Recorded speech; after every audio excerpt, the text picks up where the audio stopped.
pero kaya ko puntahan. So ayun na nga mga ka-office, nandito ulit tayo sa Chromax Motor sa Imus, Cavite. For today's video is update ko kayo dito sa ating project na Wrangler. So ayan, silipin natin yung project nating Wrangler.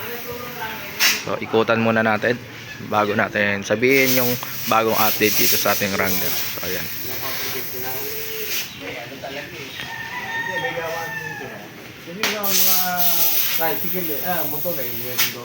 So ayan na nga mga ka-office, naikutan na natin yung project nating Wrangler. So ang bagong update dito is na-mountain na natin yung kanyang makina na 2L turbo. So silipin natin yung kanyang makina.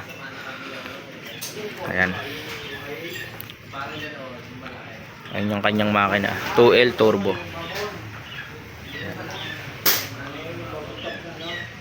So ayan muna ang bagong update natin dito sa ating project na Wrangler. So update ko na lang kayo ulit pag may bagong update na dito ulit dito sa ating project na Wrangler. So maraming salamat sa inyong panonood mga ka-office.